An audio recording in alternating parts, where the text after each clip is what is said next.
Not saying I love you to my sister, not saying I love you to my brother. That f***s me up. I urge people, man, reach out to your loved ones, reach out to your exes, reach out to your enemies, reach out to your boys who you separated from. That's real. You know, just to check on them. Just reach out, because when you're gone forever. Think about what I just said. When you die, you are gone forever. There is no coming back. I caught flack one time. I was on this young lady's podcast, and she said, do you express your emotion to your woman? I said, no. Why would I do? Sarah Fontenot? Who takes care of Shaquille O'Neal? Nobody. Take care of myself. I'm trying, but you know, all I know is work. And when I say work, before my father passed away, he said, you know, it's your show now. As a man, you are to protect, provide, and love.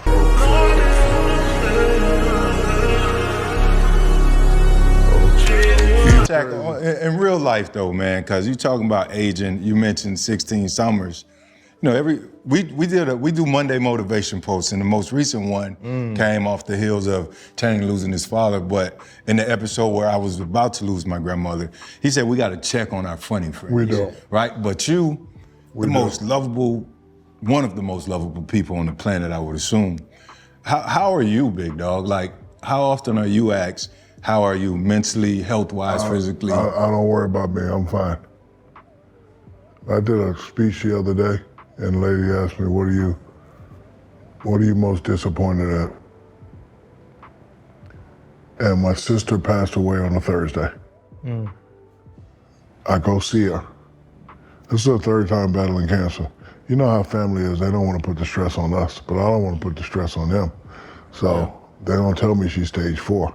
Oh, wow. So I'm thinking, hey, you beat the last 2 times, you good, you straight. And I asked her, I said, hey, you want me to stay? But they know I take care of everything. It's like, no, go take care of business. But I already, before I got in the car, hey man, I'm doing this meeting, get the plane ready, I'm coming the back. It's gonna cost, I don't give a how much it costs, but you can't fly, well, get a different goddamn plane. Go there, land, do the meeting, 8 o'clock. On the way back, she passes away. I get the text.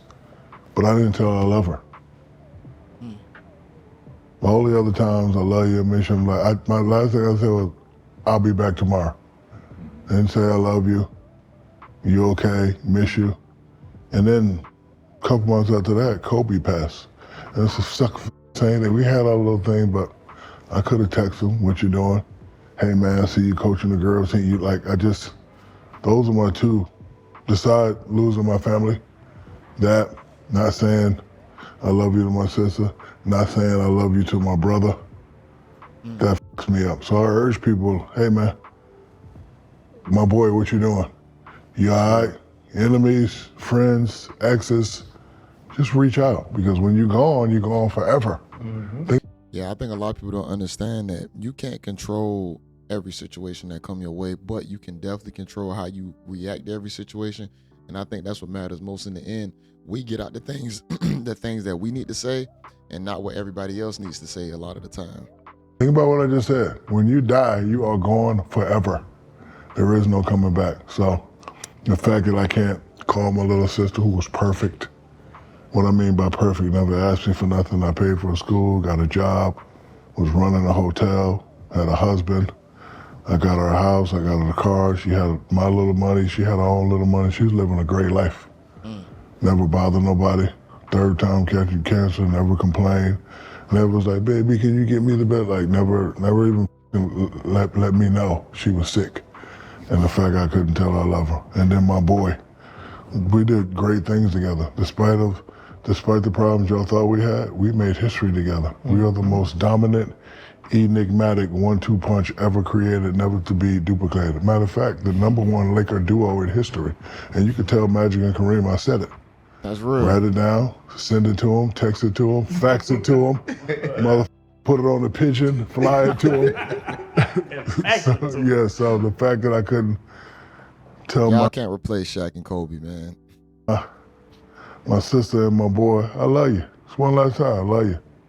2 last times, 10 last times, that kind of haunts me. So I urge people, man, reach out to your loved ones, reach out to your exes, reach out to your enemies, reach out to your boys who you separated from.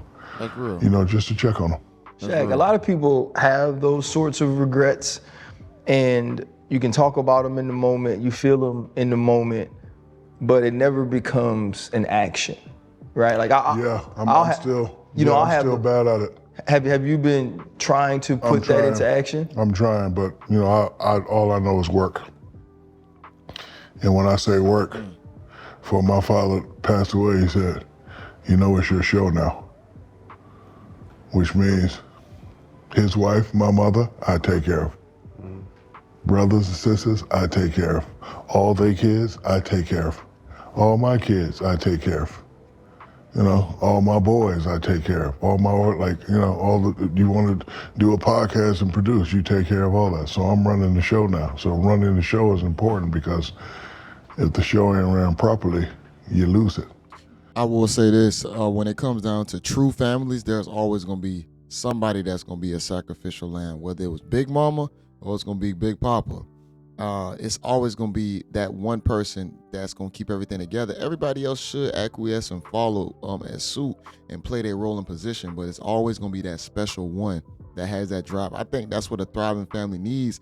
Is it's going to be that guy that's willing to put himself on the line and sacrifice his emotions and feelings for the betterment of his kids, wife, loved ones, and even the community possibly. Who takes care of Shaquille O'Neal? Nobody. Take care of myself. Like I caught flack one time. I was on this young lady's podcast and she said, do you express your emotion to your woman? I said, no. Why would I Sarah Fontenot? do that? Oh, and they tried to kill me. But I don't. And the reason why, because as a man, you are to protect, provide, and love. And women are emotional and caring. So if I'm telling her I have a bad day, now it's two people with bad days.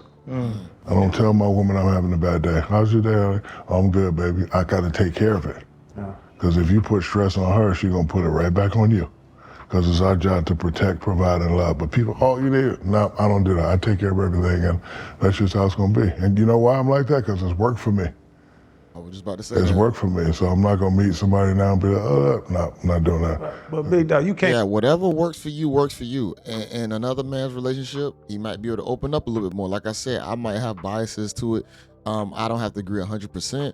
But at the same time, those are very great masculine traits to be able to understand, control your emotions, and know the greater good for the situation. A lot of us, sometimes we just spill, and we don't think about the real, true end goal for what we really want. And I think that's where people put themselves in a bad position. And we got a lot of people out there that just don't know how to understand and appreciate each other and grow from it and learn from it. Ain't work till you die. There has to be a number. There has to be a finish line. There has to be something. It is. And I don't want to say the number because, you know, for us, when we say the number, I don't want to make it seem like I'm bragging. The number is to where my kids can have nothing to worry about. That's the number. Tell you another story. That's real. Which motivates me. I'm in the Bahamas. I'm with my boys. You know how we do. We like to fake it till we make it. I rent the biggest yacht out that motherfucker. It ain't mine, but y'all don't know it's mine because if y'all see me on it, y'all gonna think it's mine. That's what I want. That's so real. Give me something big and something small. Give me that. So this is my yacht. It's still the biggest one out there. I'm parked in front of the motherfucking casino. And, you know, I'm smoking my hookah and chilling. You know, things is walking by. Oh, that's Diesel. Yeah, hey, what's happening? I'm doing all that thing. The next day, one of these motherfuckers pull up. You laughing? One of these motherfuckers pull up, and it's an 80-year-old man with a hot young wife and all her friends. So now I'm pissed. You know why I'm pissed? Because he's living my life. So again, when I see that shit, I get jealous and it just motivates me. This is what I want. When I'm done, I want to be on a big ass motherfucking yacht with a young long thing, having fun. Seriously, bro. And this shit cost me about $200,000 a week. And my shit was 100 foot, but this motherfucker pull up, old Texas dude, woo.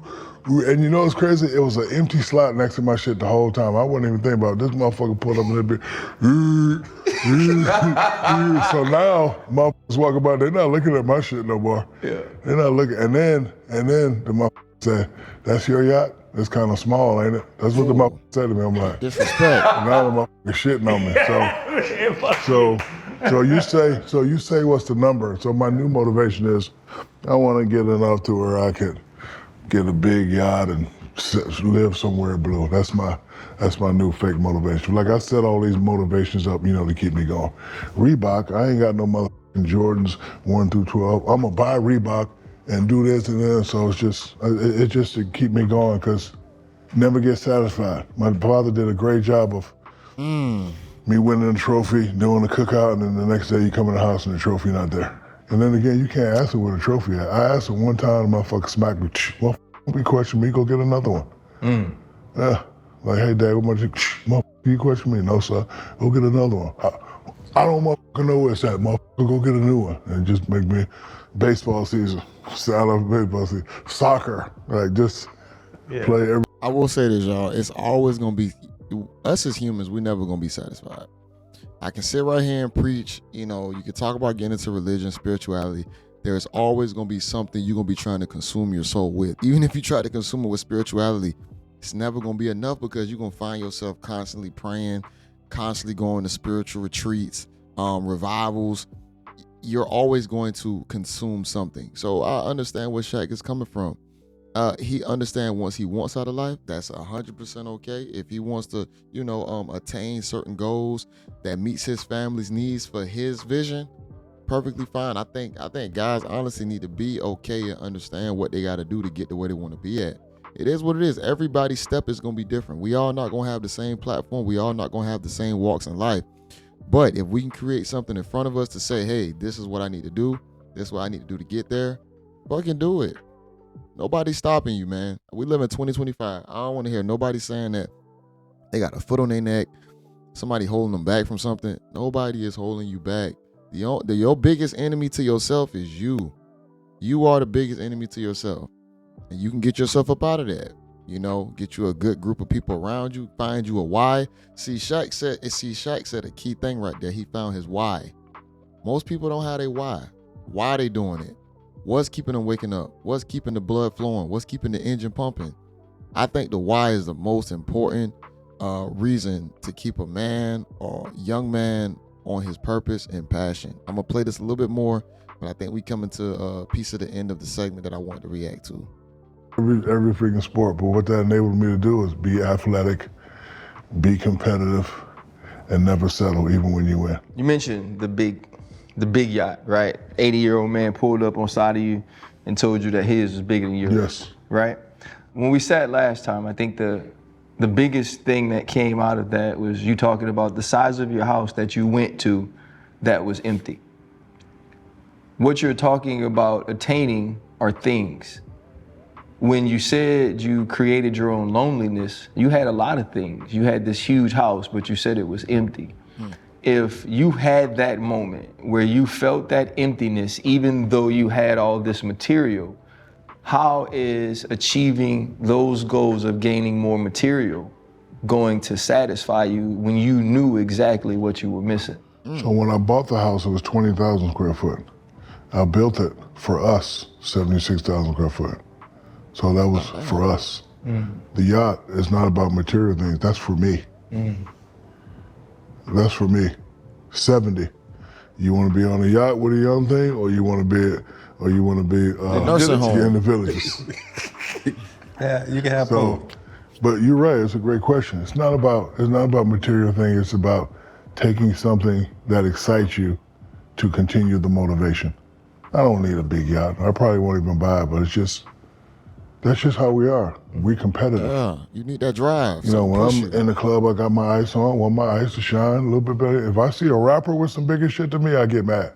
I ain't gonna bullshit you now, because I'm like, this motherfucker ain't making as much stuff that. Hey man, I want a Superman piece so big.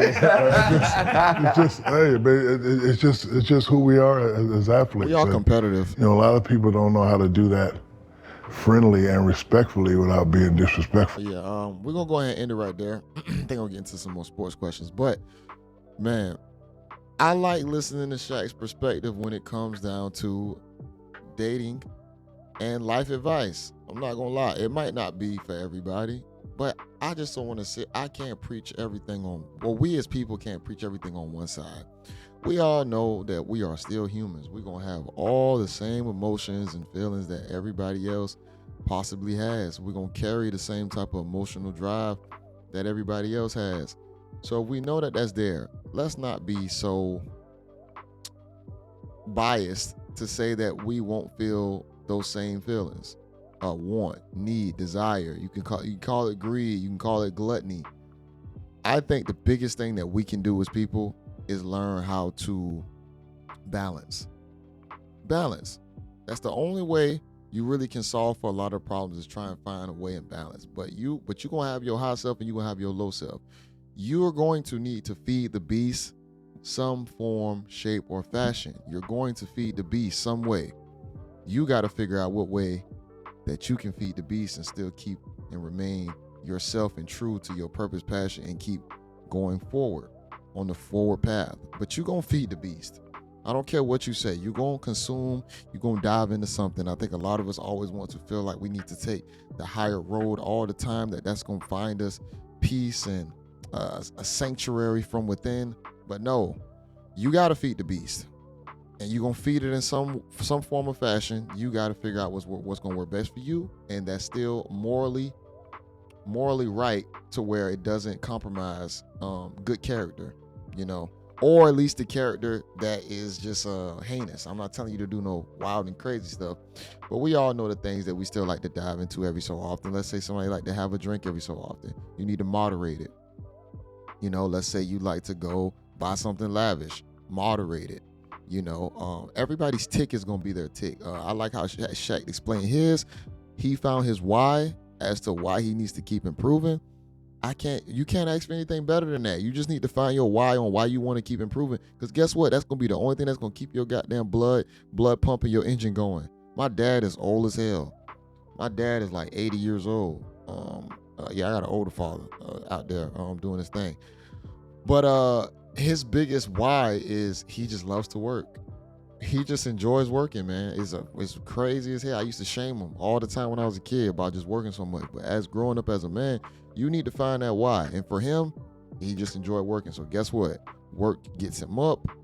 Work gets him going. It helps him finish his day off. It helps him just thrive. So I'm not mad at that, for somebody to find their why and continue their why. We all got to die someday, man. And back to the emotional part. Like I wanted to say, I wanted to leave y'all with this. I think I said this earlier, but you can't react the way how people react to you.